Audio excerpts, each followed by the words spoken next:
ఎక్కడికి వెళ్ళగలనయా, నీ సన్నిధిలో నేను ఉన్నానయ్యా. నిన్ను విడిచి ఒక్క క్షణమైనా ఉండలేనయ్యా, ఒక్క క్షణమైనా నే ఉండలేనయ్యా.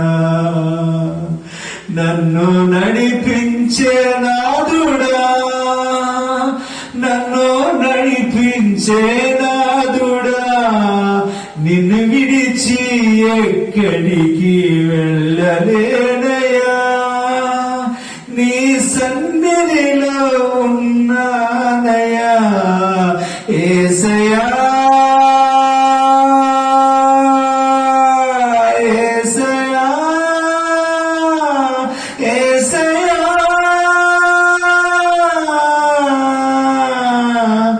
నిన్ను విడిచి ఒక్క క్షణమైనా ఉండలేనయ్యా.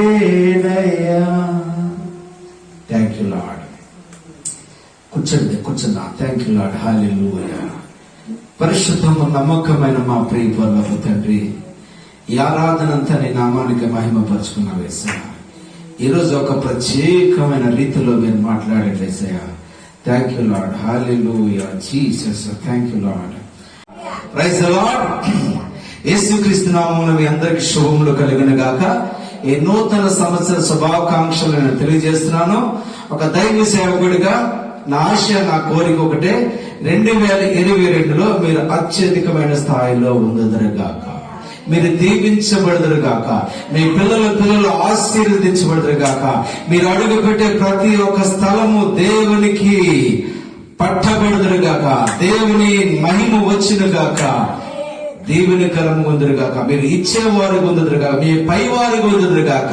2022లో ఒక అధికారము కలిగిన వారుగా, మీ యొక్క మాట ఉప్పు వేసినట్టుగా ఉందురుగాక, మీరు వెలుగుగా ఉందుదురుగాక. యేసు నామములో సమస్త మహిమ. హల్లెలూయా. Thank you Lord. రోజు దేవుని యొక్క వాక్యంలో నేనేం చెప్పానంటే, నిర్గమకాండలో 34వ అధ్యాయంలో ఏం చెప్పానంటే, క్రింద స్థాయి, మధ్య స్థాయి, టాప్. హల్లెలూయా. ఈరోజు నన్ను దేవుడు ఏం కోరుకుంటాడంటే, ఉన్నతమైన స్థాయిలో ఉన్నాను. హల్లెలూయా. నువ్వు ఆవగించలాగుంటే నిన్ను ఎవరు లెక్క చేయరు. నువ్వు ఆవగించలాగుంటే నిన్ను గేలి చేస్తాడు. నువ్వు ఆవగించలాగుంటే, చిన్నగా ఉంటే నిన్ను తృణీకరించబడతా. నువ్వు పెద్దగా ఎప్పుడైతే అవుతావో నీ గౌరవం వస్తుంది. నువ్వు పెద్దగా ఎప్పుడైతే అవుతావో నీ దగ్గరికి వస్తారో, నువ్వు అన్ని విషయంలో దీవించబడతా, నీ డోర్ కొడతాడు. హల్లెలూయా. అలాగా ఉండాలని నా ఆశ, నా ప్రార్థన. Hallelujah. Thank you Jesus. Thank you Lord. ఈ 2022లో నా కోరిక ఏంటంటే ఒకటే, నేను అనుభవపూర్వకంగా చెప్తున్నాను. నేను ఈ పరిచర్యకు రానప్పుడు, దేవుని యొక్క సేవలో నేను చేయనప్పుడు, దేవుని సన్నిధిలో ఎంత ఆశీర్వాదం ఉన్నదంటే, ఆ యొక్క తాళపు చెవులు మీకు ఇస్తున్నా. హల్లెలూయా. ఆ తాళపు చెవులు ఎలాగా మనము పొందుకోవాలంటే, దేవునితో నువ్వు ఎంత సమయము గడిపితే అంత నువ్వు బ్లెస్ అవుతావు. హల్లెలూయా. కానీ మనం ఏం చేస్తామంటే, దేవుని యొక్క సన్నిధిలోంచి బయటకు వస్తా ఉంటాం. మనం బయటకు వచ్చినప్పుడు, ప్రభువా నన్ను దీవించండి. దీనికి కారణం ఏంటంటే, నేను ప్రాక్టికల్ గా నేను చేసి చెప్తున్నా. పరిచర్య చేయక ముందు దేవునితో నేను ఉన్నప్పుడు నా యొక్క అకౌంట్ లో 10,000, 20,000 నా అకౌంట్ లో వేసేవారు అనేక మంది. హల్లెలూయా. కానీ ఈ పరిచర్యలు చేసేటప్పుడు ఇప్పుడు ఏం చేస్తాడంటే, నాకు ₹1 వచ్చినా రాకపోయినా దేవుడు ఇవ్వటానికి ప్రారంభించాడు. హల్లెలూయా. అది ఎలాగ సాధ్యమంటే, నా ఆశ ఏంటంటే 2022లో మిమ్మల్ని చూసేటప్పుడు అపవాది వణకాలి. హల్లెలూయా. మిమ్మల్ని చూసేటప్పుడు ప్రతి ఒక్క ప్రజలు ఆ యొక్క వ్యక్తి దగ్గరికి వెళ్తే ఏదో ఒక ఆశీర్వాదం అవుతుందని ప్రజలు పరుగులు పెట్టి రావాలి. హల్లెలూయా. అటువంటి కృప ఎక్కడ దొరుకుతుందంటే, దావీదు ఈరోజు మనకి దావీదు కీర్తనకారుడైన దావీదు ద్వారా దేవుడు మనతో మాట్లాడబోతున్నా. Hallelujah. Thank you Lord. Hallelujah. ప్రభువా, ఈ వాక్యం 100కి 100 దేవునికి మహిమ రావాలి. స్పష్టంగా మాట్లాడండి. నీ నామానికి మహిమ తెచ్చుకోండి యేసు నామములో. Thank you Lord. హల్లెలూయా. చూడండి, కీర్తనల గ్రంథము 61వ అధ్యాయము 2వ వాక్యం. నా ప్రాణము తల్లడిల్లగా బూదిగంతం నుండి నీకు మొర్ర పెట్టుచున్నాను. నేను ఎక్కలేనంత ఎత్తైన కొండపైకి నన్ను ఎక్కించుము ప్రభువా అని ప్రార్థన చేస్తా. హల్లెలూయా. నేను ఎక్కలేనంత ఎత్తైన కొండ మీదకి నన్ను ఎక్కించు ప్రభువా అంటున్నాడు. హల్లెలూయా. అంటే సన్నిధానంలో తన హృదయం అంతా కూడా పరితపిస్తే తన ఆశాభావాన్ని ఏం చేస్తాడంటే ప్రార్థన పూర్వకముగా అడుగుతున్నాడు. ఎలాగ అడుగుతున్నాడంటే అతడు సులువుగా వెళ్లే మార్గాన్ని ఎంచుకోవటం లేదు. ఏదో మేడ మెట్లు ఎక్కినంతగా సులువుగా అది కూడా ఎంచుకోవడం లేదు. ఎక్కగలిగిన కొండలు ఎంచుకోవడం లేదు. కానీ ఆయన ప్రార్థన అంటే నన్ను ఎక్కలేనంత ఎత్తైన కొండకు నన్ను ఎక్కించుము ప్రభు అంటాడు. హల్లెలూయా. అంటే దావీదు సులువైన మన దేన్ని కోరుకోవడలేదు. ఎత్తైన కొండపైన ఎక్కిన కొలది శరీరం అలసిపోతుంది, ప్రాణము సొమ్మచిల్లిపోతుంది. ఆ ప్రాణము సొమ్మచిల్లిపోతుంది, బలహీనమైపోతున్నాడు. ఆ పరిస్థితిలో దావీదుకి సాధ్యము కాదు అనుకున్నాడేమో. అప్పుడేం చేస్తాడు, నా వల్ల కావట్లేదు ప్రభువా, ఎత్తైన కొండ నేను ఎక్కుదామని ప్రయత్నం చేశాను కానీ నా వల్ల కావట్లేదు, నాకు సహాయం దయచేయండి, నన్ను ఎక్కించు ప్రభు అని ఆయన చెయ్యిని పట్టుకున్నట్టుగా ప్రార్థన చేస్తున్నాడు. హల్లెలూయా. దేవుని నామమున స్తోత్రం. అంటే ఎప్పుడైతే నేను ఒక రహస్యం చెప్తాను, ఆ రహస్యం ఏంటంటే దావీదు అంత అత్యధికంగా దీవించబడటానికి కారణం ఏంటంటే ఎప్పుడు దేవుని సన్నిధిలో ఉండటానికి ఇష్టపడేవాడు. నీవు నేను కూడా ఎలాగా ఉండాలంటే ఈ 2022లో నా ఆశ, నా కోరిక ఏంటంటే నీ హృదయం అంతా కూడా పరితపించాలి. ఎలాగా పరితపించాలంటే దేవుని మీద ఆనుకున్నట్టుగా ఉండాలి. ప్రతి విషయంలో కూడా దేవుని నువ్వు పట్టుకుని నువ్వు ప్రార్థన చేయాలి. ప్రతి విషయంలో నువ్వు అన్ని విషయాలు కూడా దేవుని మీద ఆనుకుని ఎప్పుడైతే నువ్వు ప్రార్థన చేస్తావో నేనేం చేస్తానంటే అంచెలుగా నిన్ను దీవిస్తాను. అదొకటి మాత్రమే కాదు, నీ పిల్లలు దీవించబడడానికి ఎటువంటి సందేహం లేని ఒక దైవ సేవకుడు నేను చెప్తున్నాను. హల్లెలూయా. అసలు ఈ కొండలో ఏమున్నది? అసలు ఎక్కలేనంత కొండ అని ఎక్కుతున్నాడు. ఎందుకు ఎక్కగలుగుతున్నాడు, ఎందుకు ఎక్కాలనుకున్నాడు? ఆ కొండలో రహస్యం ఏముందంటే, ఆ కొండలో ఉన్న రహస్యం ఏంటంటే రూపాంతర అనుభవం ఉంది. హల్లెలూయా. నేను చెప్పాను. హల్లెలూయా. మనం చెప్పే వాక్యాలను కూడా మరలా ఈ వాక్యంలో దేవుడు చెప్పాలని ఆశపడతారు. రూపాంతరమైన మహిమ ఉంది. హల్లెలూయా. రెండవ విషయం మనం చూస్తే గనుక రూపాంతరమైన మహిమ చూస్తున్నాం. రెండవది అధికారం. హల్లెలూయా. ఎవరైతే దేవుని సన్నిధిలో ఎక్కువ ప్రార్థన చేస్తారో వాళ్ళు అధికారం కలిగి ఉంటారు. రూపాంతర మహిమ, 2 అధికారం, 3 సహవాసాన్ని మనం కనుగొంటున్నాం. సహవాసం. దేవుడి యొక్క సమయాన్ని బట్టి నేను ఈ యొక్క విషయాలు ఏం చెప్తానంటే, మొదటి రూపాంతర అనుభవం కొండలో దాగి ఉన్నది, రెండవది సహవాసము దాగి ఉన్నది, మూడవది అధికారం దాగి ఉన్నది, నాలుగవది ఆశీర్వాదం దాగి ఉన్నది, ఐదవది పరలోకం. హల్లెలూయా. ఈ 5 దేవుని యొక్క వాక్యం నేను చెబితే 2 గాని 3 విషయాలు చెప్తున్నాను. నెక్స్ట్ 2వ పార్ట్ లో అది కంటిన్యూ చేద్దాం. హల్లెలూయా. Thank you Jesus. ఈ రూపాంతరమైన మహిమ మనం చూస్తున్నాం కొండ మీద. ఈ దావీదు ఆ కొండ మీదకి వెళ్ళినప్పుడు ఎంతో బలహీనపడిపోతున్నాడు. తన ఆక్రందన వెళ్ళబుచ్చుకున్నాడు. శరీరము బలహీనపడిపోతాయి. ఇంకా నా వల్ల కాదు అనుకున్నప్పుడు దేవుని సహాయం కోరుకున్నాడు. అప్పుడు ఏమన్నాడంటే, నా వల్ల కాదు, ఇంకా నన్ను ఎక్కించుము ప్రభు అని ఆ యొక్క మనవి చేసుకున్నాడు. ఇప్పుడు నీవు నేను కూడా ఈ 2021 అయ్యా నేను అనేకమైన పనులు చేశాను, నా పరిస్థితులను కూడా తారుమారైపోయాయి, ఏది చేసినా ఫలించలేదు. 2022లో నన్ను ఎక్కించము ప్రభువుని మనం అడగబోతున్నాం. హల్లెలూయా.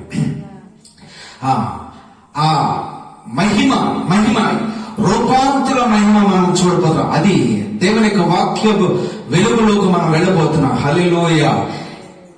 మత్తయి సువార్త 17వ అధ్యాయము 1వ వాక్యం మనం చూస్తే కనుక 6 దినములైన తరువాత యేసు పేతురు, యోహాను, యాకోబుని వెంట పెట్టుకుని ఆ ఎత్తైన పర్వతానికి తీసుకుని వెళ్ళాడంట. హల్లెలూయా. ఆ ఎత్తైన పర్వతాన్ని తీసుకుని వెళ్ళినప్పుడు ఆ 3 శిష్యుల యొక్క జీవితంలో ఎన్నడూ ఊహించని ఒక పరిణామాలు జరిగాయి. ఊహించని మహత్కరణ ప్రత్యక్షతతో వాళ్ళు నింపబడి ఉన్నారు. హల్లెలూయా. అది చదువుతామండి, చదవండి. 6 దినములైన తరువాత యేసు పేతురును, యాకోబును, అతని సహోదరుడు యోహానును. Thank you lord. చూడండి, ఈ 3 వెళ్ళి ఏమి చూశారంటే, అక్కడ మొట్టమొదటిగా ఏమి చూశారంటే ఏలియా కనిపించాడు, ఏలియా కనిపించాడు, మోషే కనిపించాడు, దేవుని స్వరం విన్నారు. హల్లెలూయా. ఈ 3 విషయాలు వాళ్ళు ప్రత్యక్షతలో ఎలాగన్నారంటే, ఈ కింద ఉన్న అనుభవం కంటే ఆ కొండ మీద ఉన్న అనుభవాలు ఎలాగున్నారంటే, ఆ రూపాంతర మహిమ చూశారు ఫస్ట్. రెండవది మోషేని చూశారు. మూడవది ఏలియాని చూశారు. నెక్స్ట్ 4 దేవుని స్వరము విన్నారు. హల్లెలూయా.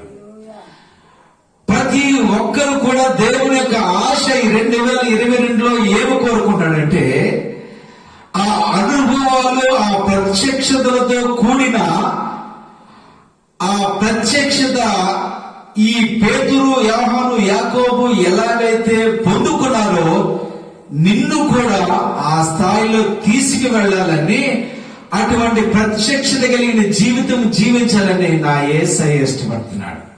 హల్లెలూయా. అంటే ఈ 3 6 దినములైన తరువాత, అంటే 6 అనే సంఖ్య మానవుని సంఖ్య. ఆదికాండం 1వ అధ్యాయం 26, 27 వాక్యాలు ఏమంటే, మనిషిని 6వ దినాన్ని తయారు చేశాడు దేవుడు. అంటే 6 అనేదంటే ఎలాగా 6 నుంచి 7 అనే సంఖ్య ఏంటంటే సంపూర్ణత. 6 అనేది అసంపూర్ణత. అసంపూర్ణతలో నుంచి సంపూర్ణతలోకి మనం వెళ్ళాలి. సంపూర్ణత కలిగిన వాడు యేసు. హల్లెలూయా. మన అసంపూర్ణత కలిగిన వాడు యేసుతో మనం ఎప్పుడైతే కనెక్ట్ అవుతామో అప్పుడు అసంపూర్ణతలో నుంచి సంపూర్ణతలోకి మనం వెళ్తాము. హల్లెలూయా. దేవనామ స్తోత్రం. హల్లెలూయా. అంటే ఈ వ్యక్తిలో ఉన్న మానవ సంబంధమైన మనస్సు, కోరికలు, ఇచ్చలు, ఆలోచన, అహంభావనని ఎప్పుడైతే తొలగిపోతాయో అప్పుడు సంతృప్తికరమైన సమాధానకరుడైన యేసులోనికి మనం వెళ్తాం. హల్లెలూయా. దేవనామ స్తోత్రం. హల్లెలూయా. హల్లెలూయా. హల్లెలూయా.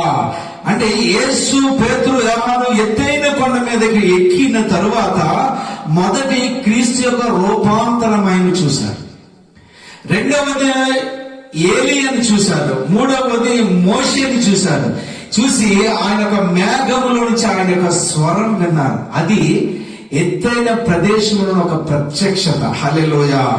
ఆ ప్రత్యక్షత ఎలా ఉంటుందంటే, ఈరోజు ఎలాగా ఏ పరిస్థితిలో ఉన్నామంటే, ఎప్పుడు మనం క్రింద ఉన్నప్పుడు ఏంటంటే నీ యొక్క స్పృహలో ఎలా ఉంటదంటే అనేకమైన ఒత్తిడులతోటి, అనేకమైన బంధకాలతోటి, అనేకమైన నిరుత్సాహంతో ఉంటా. కానీ ఎప్పుడైతే దేవుని సన్నిధిలో ఎత్తైన అనుభవంలోకి వెళ్తావో దేవుని మహిమ చూస్తాం.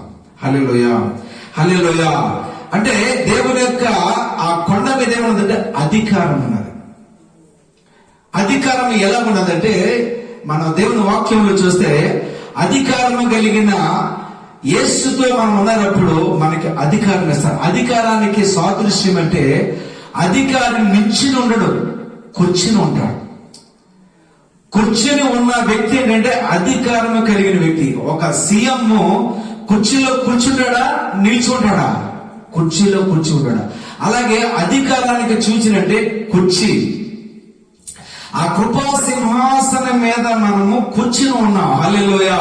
అంటే దేవుని యొక్క అధికారము కుమారుడు ద్వారా మనకు అధికారం ఇవ్వబడి, ఆయన పరలోకమందు తండ్రి కుడిపార్శ్వమందు ఆసీనుడై ఉన్న యేసు ఆ యొక్క రైట్ హ్యాండ్ లో మనం ఉన్నాం. దేవుని నామమున స్తోత్రం. చూద్దాం ఎలాగ అధికారం వచ్చింది. అధికారం 2వ రాజుల గ్రంథము 1వ అధ్యాయము 9వ వాక్యము. ప్రవక్తనే ఏలియా కొండ మీద కూర్చుని అనుభవాన్ని ధ్యానించక ముందు కొండ క్రిందన అనుభవాలు మనం ఏమై ఆలోచన కలిగి ఉంటే గనక ఎలాగా ఉన్నదంటే, 1 రాజుల 19వ అధ్యాయం 4వ వచనంలో చూస్తే గనక ఈ ఏలియా ఎలాగేసేదంటే బదిలీ వృక్షము కింద అలాగా ఆ ముఖము పెట్టుకుని మరణాపేక్షము కలిగిన వాడిగా ఎలాగున్నాడని ఏడుస్తున్నాడు, బాధపడుతున్నాడు. అయ్యా, నా పితరులు ఉన్న వాళ్ళకంటే నేను ఎక్కువ వాడిని కాదు, నన్ను కూడా చంపే ప్రభు అనే ప్రార్థన విధానం కూడా మారిపోయింది. కింద ఏ స్థాయిలో ఉంటుందని ప్రార్థన కూడా మారిపోతుంది అన్నమాట. ఏలియా ఆ యొక్క కొండ మీద అనుభవాలు కన్నా కిందలో అనుభవాలు ఎలా ఉన్నాయంటే బదిలీ వృక్షం ఏడిచేవాడిగా కనబడుతున్నాడు మనకి. అలాగే 1 రాజులు 17:6లో ఏంటంటే ఒక ఎదవరాలు మొదటి అప్పము అడిగి తినేవాళ్ళుగా కనపడదు. అంటే క్రింద ఎప్పుడైతే ఉంటామో ఇతరులు ఏదన్నా ఇస్తే అది తిని బ్రతకదాము అని ఒక ఆలోచనలో ఉన్నాడు. హల్లెలూయా, హల్లెలూయా. అంటే ఈ 17, 13 కూడా ఎప్పుడు బదిలీ వృక్షం కింద ఉన్న వ్యక్తి ఒక అప్పము ఇచ్చే వెదవరాల దగ్గరగా తీసుకుని బ్రతికగలిగిన వ్యక్తి కాకోలము ఆ యొక్క చెరువు దగ్గర వచ్చి ఒక రొట్టె ముక్క ఇచ్చే ఆ పరిస్థితిలో ఉన్న ఏలియా ఇప్పుడు ఎక్కడ ఉన్నాడంటే బదిలీ వృక్షం కింద లేడు, ఒక విధవరాలు ఇచ్చే అప్పం ఇచ్చే దాని మీద ఆధారపడి లేడు, లేకపోతే కాకోలం తీసుకొచ్చే ఆ యొక్క రొట్టె ముక్క గురించి ఆధారపడేవాడు లేడు గాని ఎక్కడ ఉన్నాడంటే కొండ పైన ఉన్నాడు. హల్లెలూయా. కొండ పైన కూర్చుని ఎలాగా ఆయన చెబుతున్నాడంటే అది ఆ యొక్క పోర్షు ఆ యొక్క అధికారంతో ఎలా ఉన్నాడంటే నీవు నేను కూడా ఆ విధముగా దేవునితో సన్నిధిలో ఎక్కువ ఆ అనుభవాలు ఉన్నప్పుడు ఏంటంటే ఈ క్రింద స్థాయి దాటి వెళ్ళిపోతా. హల్లెలూయా. ఇప్పుడు ఏలియా ఎలా మాట్లాడుతుందో మనం చూద్దాం. ఏలియా ఎలా మాట్లాడుతారు 2వ రాజుల గ్రంథం 1వ అధ్యాయము 9, 10 వాక్యాల్లో మనం చదవండి. Thank you holy spirit. Hallelujah, hallelujah, Jesus. Hallelujah. వెంటనే 50 మందికి అధిపతి అయిన ఒకనిని వాని 50 మందితో కూడా ఏలియా యొద్దకు పంపెను. 50 మందికి ఒక అధికారి వచ్చి ఏలియా దగ్గర పంపించాడంట రాజు. అతడు కొండ మీద కూర్చుని ఉండగా. హల్లెలూయా. ఇది ఈ వాక్యం మీరు పట్టుకోవాలని చెప్తారు. కొండ మీద ఎలా ఉన్నాడు? కూర్చుని ఉన్నాడు. హల్లెలూయా. కూర్చోవడం దేనికి సాదృశ్యం? అది అధికారం. హల్లెలూయా. అధికారంతో కూర్చుని ఏమంటున్నాడు చూడండి. అప్పుడు ఈ యొక్క కొండ కింద ఉన్న ఏలియా కాదు, ఇప్పుడు కొండ పైన ఉన్న ఏలియా ఎలా మాట్లాడుతున్నాడు చూడండి. అధిపతి ఎక్కి అతన్ని సమీపమునకు పోయి దైవజనుడా నీవు దిగి రావాలని దైవజనుడిని బెదిరిస్తున్నాడు. నువ్వు దిగి రావాలి, ఆ యొక్క యెజబెలు నీకు కౌరు పైన దిగి రావాలని అధిపతి చెప్తుంటే ఆజ్ఞాపించుచున్నాడే నేను. అందుకు ఏలియా నేను దైవజనుడనైతే అగ్ని ఆకాశం నుండి దిగి వచ్చి నిన్ను నీ 50 మందిని. ప్రైజ్ ది లార్డ్, హల్లెలూయా. ఇక్కడ చూడండి, ఇక్కడ అతని మాట విధానం మారిపోయింది.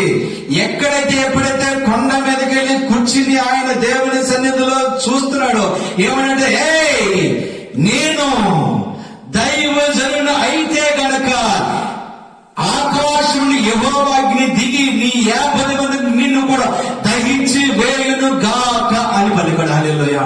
ప్రార్థన ఎలాగ చేశాడంటే, నేనే దైవజనుడైతే. ఎప్పుడు అలాంటి నిశ్చయిత మనం కలిగి ఉంటామంటే, దేవుని సన్నిధిలో ఎక్కువ ఆయనతో గడిపినప్పుడు నువ్వు ప్రార్థన నీ మాట విధానం ఏంటంటే భిక్షాటన చేసినట్టుగా ఉండదు. హల్లెలూయా. బ్రతిమలాడినట్టుగా ఉండదు. అధికారంతో చలాయిస్తాం. అధికారంతో నేనే దేవుని యొక్క సేవకురాలైతే, దేవుని యొక్క విశ్వాస అయితే, ఇది నా తండ్రి అయిన దేవుడు దహించే అగ్ని ఇక్కడ నిన్ను దహించి వేయనని అలాగా మాట్లాడతా. హల్లెలూయా. మోషే అలాగా మాట్లాడుతున్నాడు. అలాగా మాట్లాడి దిగి వచ్చిన 50 మందిని దహించి వేసిన. హల్లెలూయా. ఈ రోజు నేను చెప్పేది ఒకటే ప్రవచనాత్మగా. 2022లో నువ్వు ఇప్పటి వరకు ఎలా ఉన్నావో నాకైతే తెలీదు. 2021లో ఎలా ఉన్నావో నాకు తెలీదు. 2022లో నువ్వు కొండ మీద అనుభవంలోకి వెళ్ళాలి. అయ్యా, కొండలు ఇక్కడ లేవు, ఎక్కడికి వెళ్ళమంటారంటే కొండ. ఆ రోజుల్లో కొండ మీద ఎక్కి ప్రశాంతమైన వాతావరణంలోకి వెళ్ళినప్పుడు ఆ కొండ మీద ఏ నరుడు గాని ఏ జంతువు గాని లేకుండా అది ఏకాంతమైన ప్రదేశము. నేను చెప్పాను అంటే ఏకాంతమైన ప్రదేశము నువ్వు వెళ్ళడానికి ఎప్పుడైతే ఇష్టపడతావో ఆయన మహిమను చూస్తావు, ఆయన రూపాంతర మహిమ చూస్తావు, ఆయన అధికారాన్ని చూస్తావు, ఆయన ఆశీర్వాదాలు చూస్తావు, ఆయన పరలోక అనుభవాలు చూస్తావు, ఆయనతో సహవాసం చేసినప్పుడు అటువంటి నా కృప కలిగిన దేవుడిని నువ్వు చూస్తావు. దేవుని నామ స్తోత్రం. హల్లెలూయా, హల్లెలూయా. అంటే ఎలాగంటే ఆ యొక్క ఎక్కిపోయే అనుభవం ఎలాగంటే మేడగది అనుభవం. ఆ మేడగది అనుభవంలో ఏమి జరిగిందంటే, ఇక్కడ ఎందుకు పనికిరాని వాడు ఎప్పుడైతే మేడగది అనుభవంలో చేసినప్పుడు ఐక్యత తీసుకొచ్చింది, ఒక యూనిటీ తీసుకొచ్చి 120 మంది ఒకే చోట మేడగదిలో ప్రార్థించినప్పుడు భూమి కంపించింది. ఒకేసారి ప్రార్థించినప్పుడు పరిశుద్ధాత్మ శక్తి దిగి వచ్చింది. వాళ్ళు ప్రసంగాలు ప్రార్థించినప్పుడు 3000 మంది రక్షించబడ్డారు. దేవుని నామ స్తోత్రం. హల్లెలూయా. అపోస్తలుల కార్యములు 1:13 అంటే వాక్యము ఎక్కిపోయే అనుభవంలోకి తీసుకెళ్ళింది. త్వరగా చూడాలి. అపోస్తలుల కార్యములు 1:13 ప్రవేశించి హల్లెలూయా. ఈ మాట మీరు పట్టుకోవాలని చూస్తున్నాను.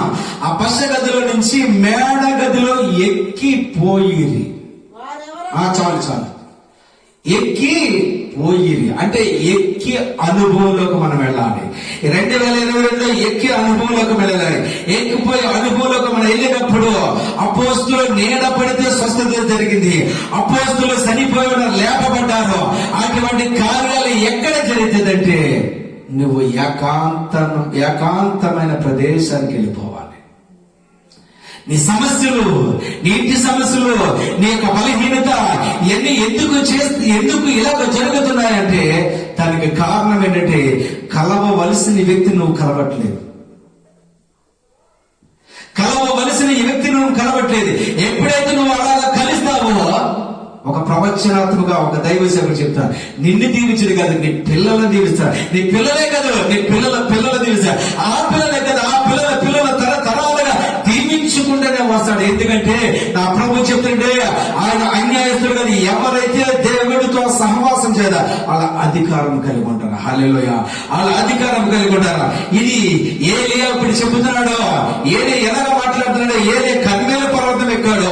యెహోవా నిజమైన దేవుడిని నిరూపిస్తానని ఏమని చెప్తున్నాడంటే ఆ యొక్క యెజబెలుకి సంబంధించిన ఆ యొక్క అన్యులకు సంబంధించిన ఆ యొక్క మాంత్రిక శక్తులతో ఏమని సవాలు చేస్తున్నాయంటే, నా దేవుడు రోషము కలిగిన దేవుడు, నా దేవుడు రోషము కలిగిన దేవుడు. చూద్దామని 1 రాజులు 18:38 ఏమని చెప్తాడే, ఆకాశం నుంచి వర్షింప భూమి బీడుబారిపడే దేశంలో ఆకలి కేకలతో ఆక్రమణ చేసినప్పుడు వర్షం కురిపించాడు. హల్లెలూయా. అంటే నీ బ్రతుకు నా బ్రతుకుడు బీడు భూమిలా ఉందా?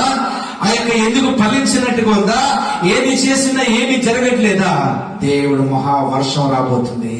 అది దేవుని యొక్క వర్షం వచ్చినప్పుడు ఆ యొక్క విత్తనము మనం చెప్పినవి ఎలాగ చెప్పానంటే, ఆమె గింజ బూడిదలో, ఆమె గింజ బురదలో మట్టిలో కూలిపోయినప్పుడు అది అయిపోయిందని నీ ఇంటి వారు నీ పక్క వారు ఎలాగైతే గేలి చేస్తారో, కానీ దానిలో నా యేసయ్య జీవం ఇట్టాడు.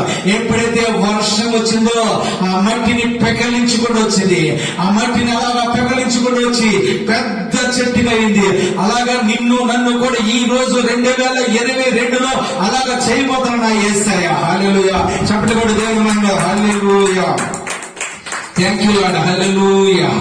హల్లెలూయా. అంటే ఎత్తైన కొండ మీద ఎక్కిన అనుభవం ఎలాగంటే, ఎత్తైన కొండకి కింద దిగి అనుభవం ఎలాగంటే, కింద దిగినప్పుడు ఆ యొక్క ప్రజల్లో 2 తలంపులు కలిగిన మనసు కలిగిన వ్యక్తులకి ఏంటంటే, నా దేవుడు ఎలాంటి వ్యక్తినని అలా రుజువుపరచడానికి ఏంటంటే, నా దేవుడు యెహోవా నిజమైన దేవుడని నిరూపించడానికి ఆయన ప్రార్థన చేసినప్పుడు ఆ కందకాలన్నీ ఆరిపోయాడు. హల్లెలూయా.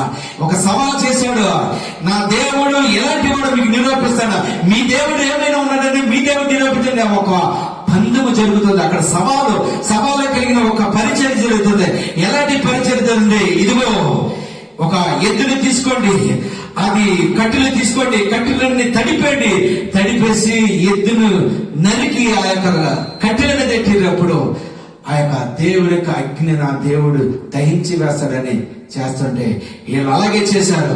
చేసి వాళ్ళ చేతుల్లో కోసుకున్నారు, రక్తము కోసి అది బలి ఇచ్చి, అయ్యా బయలుదేవత మా ప్రార్థన విను అని చెబుతుంటే బయలుదేవత రావట్లే. అప్పుడు ఏలి ఏమన్నాడంటే, ఆయన గేలు చేస్తున్నాడు. ఈరోజు నిన్ను గేల్చాడు, నువ్వు ఆయన గేల్చాడు. ఏమని గేల్చేస్తాడు? అయ్యా నీ బయలుదేవత నీ దేవుడు నిద్రపోయాడేమో, ఒకసారి మెలుకు చేయి, నిద్రపోడని చెప్పేది ఏంటంటే, ఇప్పుడు నేను నా దేవుడు ఎలాంటోడో నేను నిరూపిస్తానండి. నా దేవుడు సర్వశక్తికి లేని యెహోవా నిజమైన దేవుడని ఎలా నిరూపిస్తానండి? ఆయన ప్రార్థన చేయగా ఆ యొక్క దహించి వేసినంటే ఆ పరలోక అగ్ని వచ్చి దహించి వేసింది. కట్టెలో ఆ యొక్క వర్ష నీళ్లతో నింపబడిన మొత్తం మందికి దహించి వేసి దేవునికి ఇంపైన సువాసన కలిగిన ఒక బలి అర్పణ, ఆ యొక్క దహన బలి దేవుడికి ఇంపుగా వచ్చిందట. హల్లెలూయా. దేవనామ స్తోత్రం కలిగిన గాక. హల్లెలూయా. హల్లెలూయా. ఇంకొక విషయం చెప్పినాను, ముగించబోతున్నా. హల్లెలూయా. అంటే దేవుని యొక్క అధికారం మనం చూసాం. మొట్టమొదటిగా దేవుని యొక్క రూపాంతరం చూసాం. రెండవది దేవుని యొక్క అధికారం చూసాం. మూడవది దేవునితో సహవాసం. ఇది చాలా ప్రాముఖ్యమైనది. నువ్వు ఎవరితో సహవాసం చేస్తున్నావు అది చాలా ప్రాముఖ్యమైనది. ఆ సహవాసం అనేది ఎంత ప్రాముఖ్యమంటే, మోషే దేవునితో సహవాసం చేసినప్పుడు ఎలాగున్నాడు, ప్రజలు క్రింద అనుభవం గురించి, కొండ పైన అనుభవం గురించి నేను చెబుతున్నాను. ఆ సహవాసం ఎలా ఉన్నదంటే చూడండి, నిర్గమకాండం 19వ అధ్యాయము 20వ వాక్యము చూస్తే గనక, యెహోవా సేనాయ పర్వతం మీదకి అనగా ఆ పర్వతం శిఖరం మీదకి దిగివచ్చును. యెహోవా పర్వత శిఖరం మీదకి రమ్మని మోషేని పిలవగా మోషే ఎక్కిపోయింది. మళ్ళా ఇక్కడ ఎక్కిపోయింది. దేవునామ స్తోత్రం. హల్లెలూయా. అంటే ఎప్పుడైతే మోషే ఆ పర్వత శిఖరం మీదకి ఎక్కురా అంటే ఏ మారు మాట చెప్పకుండా మోషే శిఖరానికి వెళ్ళాడు. హల్లెలూయా. ఆ యొక్క సీనాయి పర్వతం మీదకి వెళ్ళాడు. ఆ పర్వతం మీద అక్కడ దేవుడు మోషే తప్ప ఏ మనుష్యుడు కూడా, ఏ జంతువు గాని, ఏ మృగము గాని లేకుండా ప్రశాంతమైన వాతావరణానికి వెళ్ళాడు. హల్లెలూయా. నేను చెప్పే ఆ మాట మీకు అర్థమవుతుందా? ఎందుకు వెళ్ళాలంటే ప్రశాంతమైన వాతావరణం ఉండాలి. నీవు దేవుని యొక్క మందిరానికి వెళ్ళినప్పుడే నీటిలోనే ఒక గది ఏర్పరచుకోవాలి. ఆ గది ఏర్పరిచినప్పుడు ఎలా ఉండాలంటే ఆ యొక్క కొండ మీదకి వెళ్ళినప్పుడు జంతువులు కనిపించు, ఆ యొక్క మనుషులు కనిపించు, ఏది కూడా ప్రశాంతమైన వాతావరణంలో దేవుడు నీతో మాట్లాడాలని ఆశపడుతున్నా. అదే ఏకాంతమైన సమయం. అలాగే నీ యొక్క ఇంటిలో ఒక గృహాన్ని, ఒక గదిని ఏర్పరచుకుని ఆ గదిలో ఏకాంతముగా నువ్వు ప్రశాంతంగా ప్రార్థించాలి. అయ్యా, ఏలియా ఎలాగైతే చేశాడో ఆ అధికారం నాకు కావాలి. మోషే ఎలాగైతే సహవాసం చేశాడో ఆ సహవాసం నాకు కావాలి. అటువంటి సహవాసం 2022 నాకు కావాలి అని నువ్వు ఎప్పుడైతే నువ్వు ప్రార్థించడానికి నువ్వు ప్రారంభిస్తావో, ఎలాగ చేశాడే ఆ యొక్క అనుభూతి చూస్తుంటే నాకు ఊహగా అందనిదన్నమాట. అంటే ఎప్పుడైతే మోషే కింద ఉండేవాడో ఆ ఇశ్రాయేలు ప్రజల మాటలకి కొట్టబడేవాడు, అలల చేత ఎలాగైతే కొట్టబడతా అలాగా నింద, నిస్పృహ, మానసిక ఒత్తిడులు, ఇలాంటి ఒత్తిడితో ఉన్న ఆ వ్యక్తి ఎప్పుడైతే ఎక్కిపోయే అనుభవంలోకి వెళ్ళాడో 40 రాత్రులు 40 పగలు దేవుని యొక్క సన్నిధిలో తేలులాడుతూ ఉన్నాడు. హల్లెలూయా. అటు ఇలాగా తేలాడుతూ ఉన్నాడు. ఆ మహిమలో పరవశించిపోయాడు. ఆ అనుభూతి చెప్పలేకపోతున్నాడు. ఎప్పుడైతే నువ్వు మందిరము అలాగే ఏకాంతం వెళ్తావు. ఇంకొక విషయం ఏంటంటే అక్కడ ఉన్న ప్రజలు అంతకు ముందు కిందన్న మోషేని చూసినప్పుడు ఏమీ జరగలే. ఎప్పుడైతే కొండ మీదకి సీనాయి పర్వతం వెళ్ళి 40 రాత్రులు 40 పగలు ఎప్పుడైతే సహవాసం చేశాడో మోషే వచ్చినప్పుడు ఏంటంటే అతని ముఖం అంట ప్రకాశించడం మొదలెట్టిందంట. హల్లెలూయా. తగ ప్రకాశించడం మొదలుపెట్టింది. అలాగే నువ్వు నేను కూడా దేవుని సన్నిధిలో నీకేం జరుగుతుందో నీకు తెలియదు, కానీ అక్కడి నుంచి దిగి వచ్చినప్పుడు అంట మోషే ముఖము చూసి తేరి చూడలేక పడిపోయేవారంట. ఈరోజు నీవు నేను కూడా ఎందుకు నేను ఓటమికి ఇలాగ కారణం ఏంటంటే ఎందుకు మనం దీవించబడలేకపోతాం? ఎందుకు కారణం? ఒకే ఒకటి, దేవునితో సహవాసం చేయగే. నీ సహవాసం వెళ్ళకూడదండి. మందిరానికి వెళ్తున్నా, మందిరానికి అన్ని చూస్తున్నా, ఆ సేవకుడు ఏం చేయాలి? సేవకుడి మీద డిపెండ్ అయిపోతున్నాను. సేవకుడు కాదు, దేవునితో సహవాసం. మేము చెప్పేది ఏంటంటే దేవుని వాక్యమే మిమ్మల్ని దీవిస్తుంది. దేవుని వాక్యమే మిమ్మల్ని భద్రపరుస్తుంది. దేవుని వాక్యమే తరతరానికి కట్టుబడేలాగా చేసేదండి దేవుని వాక్యమే. అందుకనే ఈ సహవాసంలో మనం ఉండాలి. ఈ యొక్క అధికారం మనం కలిగి ఉండాలి. దేవుని యొక్క రూపాంతర మహిమ చూడాలి. అంటే ఎలాగ జరిగిందంటే ఈ పేతురు, యోహాను, యాకోబు కూడా ఈ యొక్క కొండ కింద ఉన్నప్పుడు ఏమీ లేని స్థితిలో ఉన్నారు. వాళ్ళ పరిస్థితి ఏంటంటే చేపలు పట్టుకునేవారు, యేసుతో సహవాసం చేశారు, పరిచయం చేశారు, అన్ని చేశారు, కానీ ఈ మహిమ అనేది చూడలేకపోయారు. నీవు నేను కూడా దేవుని మందిరానికి వస్తున్నా, దేవుని కానుకలు ఇస్తున్నా, అన్ని చూసినా కానీ దేవుని యొక్క ప్రత్యక్షత మనం చూడలేకపోతున్నా, దేవుని యొక్క మహిమ చూడలేకపోతున్నా. అందుకనే ఈ యొక్క సమయంలో ఇప్పుడు నాతో మాట్లాడే దేవుడి మాట ఏంటంటే ఈ 2022లో నీ జీవితం మార్చబోతున్నాడు. నీ యొక్క లెవెల్ మారబోతుంది, నీ స్పీడ్ మారిపోతుంది. అది ఎప్పుడంటే దేవునితో సహవాసం. గంటల గంటలు దేవుని సన్నిధులను ప్రార్థించినప్పుడు, గంటల దేవుని వాక్యమును ధ్యానించినప్పుడు నువ్వేమవుతుందంటే నీకు అధికారం ఇస్తాడు. అధికారం తాళపు చెవులు ఇస్తాడు. ఆ తాళపు చెవులు ఓపెన్ చేస్తే ఓపెన్ అయిపోతాయి, అది క్లోజ్ చేస్తే క్లోజ్ అయిపోతాయి. అటువంటి అనుభవాలకు ఉండాలని మనం ప్రార్థన చేయబోతే థ్యాంక్ యూ లార్డ్. హల్లెలూయా. కనమాది నెక్స్ట్ ఒక వాక్యం మనం వినబోతే హల్లెలూయా.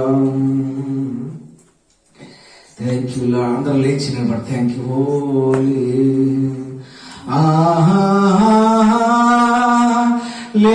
హల్లెలూయా.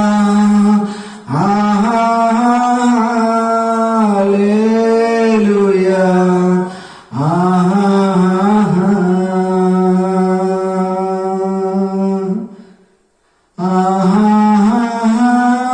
అందరూ ఆరాధన చేయండి. హల్లెలూయా హల్లెలూయా.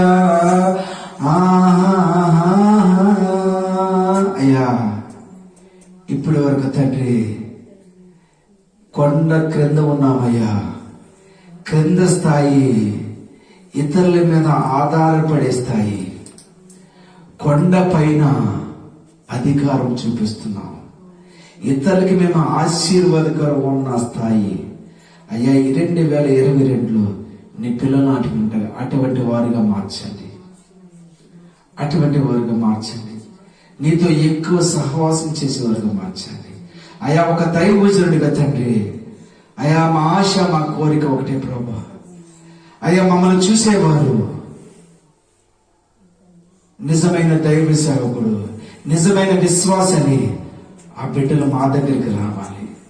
మేము దీవించాలి తండ్రి. అటువంటి కృప దయచేయండి ప్రభా. నీ నామానికి మహిమ తెచ్చుకోండి. అటువంటి కృపా బాహుళ్యత మాకు అనుగ్రహించండి. అటువంటి కృపా కనికరం మాపై చూపి 2022 ఒక ప్రత్యేకమైన వారుగా మమ్మల్ని ఉంచమని సమస్త మహిమ ఘనత మీకే చెల్లించుకుంటూ యేసు నామమున ప్రార్థన అడిగి పొంది ఉన్నాము తండ్రి. ఆమేన్. తండ్రి యొక్క ప్రేమ, మన కుమారుడైన యేసు క్రీస్తు యొక్క కృప, పరిశుద్ధాత్మ యొక్క అన్యోన్య సహవాసం మనందరికీ తోడుగా ఉండి నడిపించునుగాక. ఆమేన్. God bless you. ఈ యూట్యూబ్ చూస్తున్న ప్రతి ఒక్క బిడ్డకి ఒక దైవజనుడిగా నేను చిన్న మనవి, ఈ యొక్క వాక్యం ద్వారా మీరు దీవించబడినప్పుడు మమ్మల్ని ప్రోత్సాహపరిచినట్లుగా, దేవుని మహిమపరిచినట్లుగా మీరు కామెంట్ ద్వారా మాకు తెలియజేస్తారని క్రీస్తు ప్రేమ మీకు మనవి చేస్తున్నాను. ఈ చూస్తున్న ప్రతి ఒక్క బిడ్డకి ఒక దైవ సేవకుడిగా 2022లో గొప్ప ఆశీర్వాదాలు కలుగును గాక. మీరు ఇచ్చేవారిగా ఉందరు గాక. మీరు తల పైకి ఎత్తబడిన గాక. ఏలియాగా అధికారము కలిగి ఉందరు గాక. నా దేవుడు సజీవుడు, నా దేవుడు గొప్ప దేవుడైన అటువంటి రోషము కలిగిన ఆ పరిచయం మీరు చేద్దరు గాక. దేవుడితో సహవాసం మోసే ఎలాగైతే చేశారు ఆ సహవాసం మీరు ఉందుతురు గాక. అయ్యా మీ పిల్లలు దీవించబడదురు గాక. అటువంటి కృప మీకు అనుగ్రహించిన గాక. యేసు నామములో amen. Thank you Lord. Praise the Lord. Hallelujah.